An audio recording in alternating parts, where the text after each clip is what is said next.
This world does not reward kindness. It punishes it. The ones who rise are not the kind, but the cold. Look around you, everywhere. The soft-hearted get stepped on. The generous get drained. The nice guys are always last, while the cold, calculating minds sit at the top of every throne, every empire, every boardroom. Warmth makes you predictable. And predictable people get used, manipulated, and thrown away the second they're no longer needed.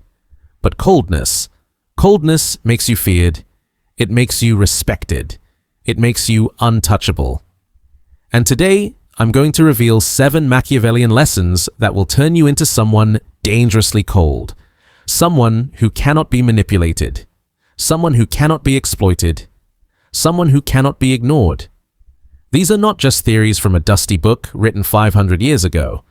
These are the very laws that separate wolves from sheep in every relationship, every business deal, every power struggle happening right now. By the end of this video, you'll understand why the most powerful people in history were never the kindest. They were the coldest. You'll learn how to weaponize silence, how to dominate every conversation before it even begins, and how to build a reputation so intimidating that people hesitate before they even think about crossing you. This isn't about being heartless. It's about being strategic. It's about choosing power over pity. Drop this in the comments. Power over pity. Now, let's begin with the first lesson that will permanently change how you see the world. Number 1. The harsh reality of warmth. Here's the truth most people are too afraid to face. Your warmth is your biggest weakness. Every single day, it's being used against you. Think about it. When you're warm and open, people instantly know what buttons to press. They read your emotions, they sense your weaknesses, they figure out exactly how to extract what they want. Your kindness becomes their roadmap to your destruction. But when you are cold, when you are unreadable, nobody knows your angle.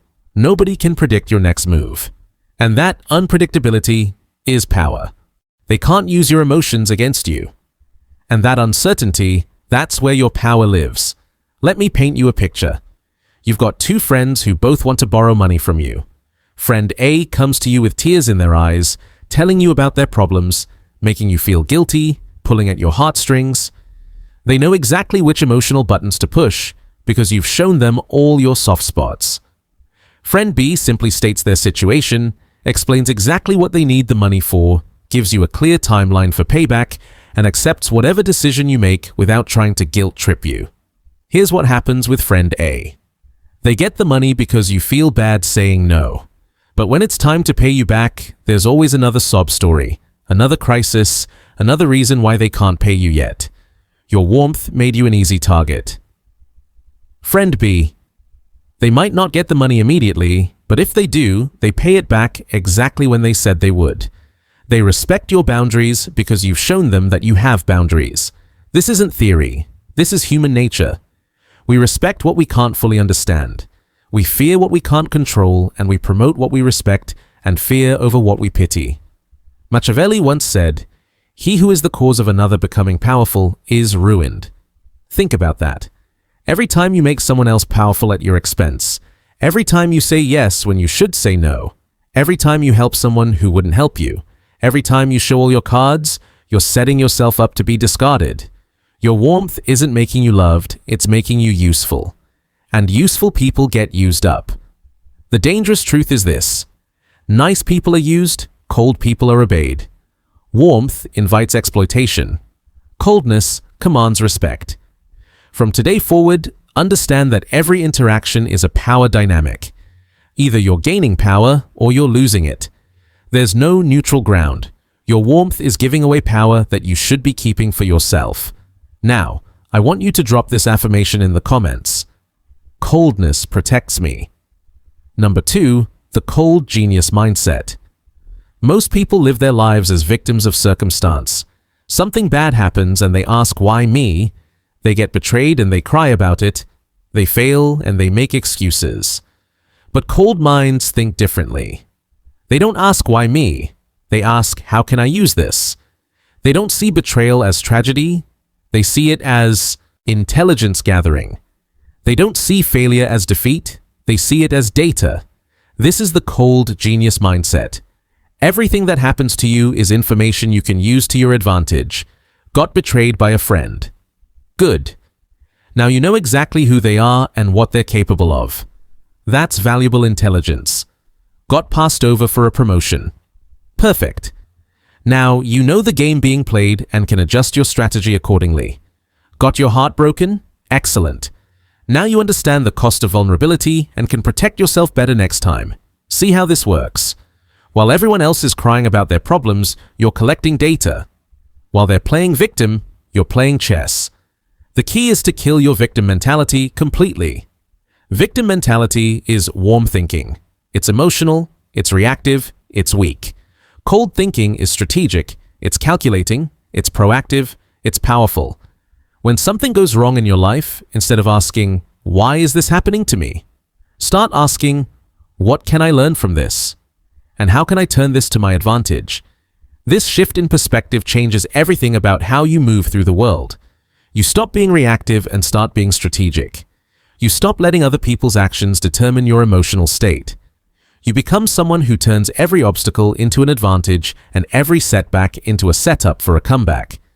Most people let their emotions drive their decisions, and that's why most people stay stuck in the same patterns year after year. They make the same mistakes, fall for the same tricks, and wonder why their life never changes. Machiavelli once said, "A wise man does at once what a fool does at last." This is the difference between warm and cold thinking. Warm thinking reacts. Cold thinking anticipates. Warm thinking waits for permission.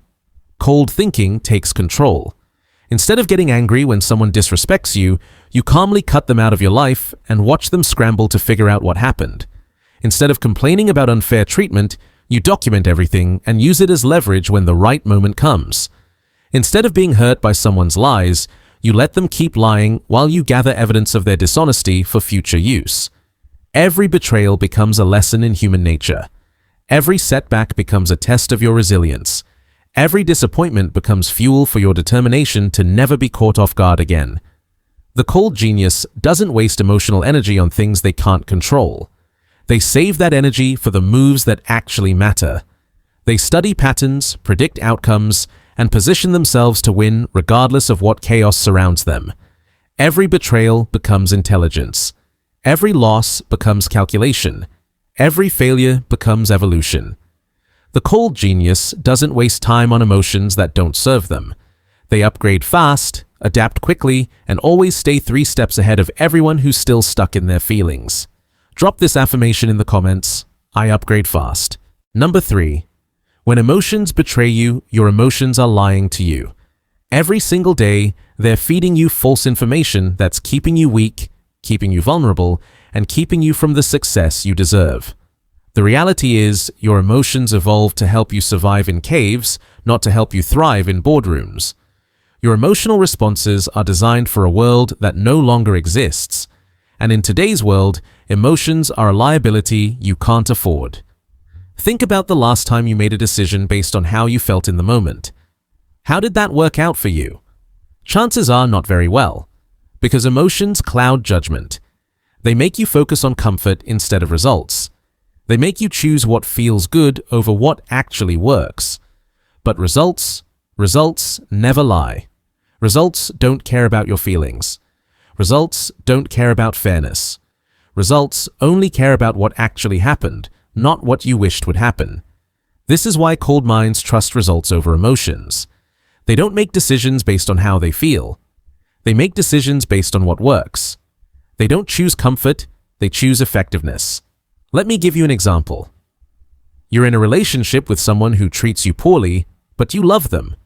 Your emotions tell you to stay, to try harder, to believe they'll change. Your emotions tell you that leaving would be cruel, that you should give them another chance, that maybe things will get better. But the results tell a different story. The results show you a pattern of disrespect. The results show you someone who takes advantage of your warmth. The results show you that nothing has changed despite your efforts. A cold mind trusts the results. A cold mind doesn't waste time on false hope. A cold mind cuts losses quickly and moves on to better opportunities. Machiavelli once said, "Men are driven by 2 principal impulses, either by love or by fear. Here's what he understood that most people don't. Fear is more reliable than love. Love can be faked, manipulated, turned on and off. But fear is honest. Fear is consistent. Fear gets results. This doesn't mean you should be cruel for the sake of being cruel. It means you should be strategic about when and how you show emotion. Your emotions should serve your goals, not the other way around. When you feel the urge to be nice to someone who doesn't deserve it, pause. Ask yourself, what result am I trying to achieve here? If being nice doesn't get you closer to your goal, don't be nice. When you feel the urge to avoid a difficult conversation because it might hurt someone's feelings, pause. Ask yourself, what happens if I don't have this conversation? If avoiding it creates bigger problems later, have the conversation. Comfort is weakness. Clarity is power. The cold mind chooses clarity every single time. Drop this affirmation in the comments. Results over relief. Number 4. Silence as a weapon. Most people are terrified of silence. They fill every pause with words, every gap with noise, every moment of tension with nervous chatter, and in doing so, they give away all their power. But silence is a weapon. And when you learn to wield it properly, you become dangerous. Silence creates discomfort. And people will do almost anything to fill that discomfort. They'll reveal information they shouldn't reveal. They'll make promises they shouldn't make. They'll give you exactly what you want just to make the silence stop. Think about the last time you were in a negotiation. Who spoke first after the offer was made? Whoever spoke first lost. Because speaking first reveals anxiety. It shows weakness. It shows you're uncomfortable with the silence. But when you stay silent, when you let that uncomfortable pause stretch just a little longer than everyone expects, you create psychological pressure that works in your favor. Silence is intimidation without aggression. It's control without confrontation. It's power without violence. Let me show you how this works in practice. Someone asks you a question that you don't want to answer directly. Instead of immediately responding, you pause. You look at them. You let the silence build. And then when you finally speak, your words carry more weight because they had to wait for them. Or someone makes an unreasonable request. Instead of immediately saying no and explaining why, you stay silent. You let them sit with their request. You let them hear how it sounds in the quiet. More often than not, they'll start backtracking on their own. This is the power of cold silence. It makes people uncomfortable, and uncomfortable people make mistakes. They reveal their true intentions. They show their weak spots. They give you information you can use. But here's the key. Your silence has to come from a place of control, not from a place of fear. There's a difference between strategic silence and anxious silence. Strategic silence is calculated. It's purposeful. It's a choice. Anxious silence is reactive. It's defensive. It's a default. When you master strategic silence, you gain something incredibly valuable. Unpredictability. People can't figure out what you're thinking. They can't anticipate your next move. They can't use your reactions against you. Machiavelli once said, "Never attempt to win by force what can be won by deception." Your silence is a form of deception. It hides your true thoughts while gathering intelligence about everyone else's. Emotional control equals psychological dominance. When you can sit comfortably in silence while everyone else squirms, you're the one in control of the room. Practice this starting today. In your next conversation, when someone asks you something, pause before answering. Count to 3 in your head. Watch how that pause changes the dynamic. Watch how much more attention people pay to your words when they have to wait for them. Your silence should feel like a threat to those who oppose you and like wisdom to those who respect you. It should make weak people nervous and strong people curious. Drop this affirmation in the comments. My silence cuts. Number 5, the hidden formula of power. Power isn't luck. Power isn't inherited. Power isn't given. Power is calculated. And there's a formula for it that most people never figure out. Here's the formula. Understand human nature faster than everyone else. Then use that understanding to predict and influence behavior. Every human being is driven by the same basic forces: fear and desire. Fear of loss, fear of pain, fear of being exposed, fear of being left behind, and desire for gain, desire for pleasure, desire for recognition, desire for security. When you can identify someone's primary fears and desires faster than they can hide them, you hold the keys to their behavior. You know exactly what buttons to push to get the response you want. Most people spend their lives trying to hide their fears and desires. They put up masks, they create false personas, they pretend to want things they don't actually want. But a cold mind sees through all of that. A cold mind studies patterns. A cold mind reads between the lines. Let me give you an example. You're dealing with someone who acts tough, who talks about how they don't need anyone, who claims they're completely self-sufficient. What's their real fear? Dependence. What's their real desire to be needed by others while never needing anyone themselves? Once you understand this, you know exactly how to handle them. You don't challenge their independence directly. That would trigger their defenses. Instead, you position yourself as someone who can help them feel more independent. You give them ways to help you that make them feel valuable while never making them feel like they owe you anything. This is power, this is influence, this is control. The key is to study people the way a scientist studies specimens. Watch their body language, listen to what they don't say. Notice what makes them uncomfortable. Pay attention to what they brag about, because what people brag about reveals what they're insecure about. Someone who constantly talks about how much money they make, they're insecure about their financial status. Someone who always mentions how many friends they have, they're afraid of being alone. Someone who won't stop telling you how smart they are, they doubt their own intelligence. Once you see these patterns, you can't unsee them. And once you can't unsee them, you have power over everyone who still thinks they're hiding successfully. Machiavelli once said, "Whosoever desires constant success must change his conduct with the times." This is crucial. The same approach doesn't work with everyone. You have to adapt your strategy based on what drives each individual person. With someone driven by fear, you provide security. With someone driven by ego, you provide recognition. With someone driven by greed, you provide opportunity. You become whatever they need you to be to get what you want from them. This isn't manipulation. This is strategic communication. This is speaking people's language instead of forcing them to speak yours. The cold mind doesn't waste time wishing people were different. The cold mind accepts people as they are and works within that reality to achieve their goals.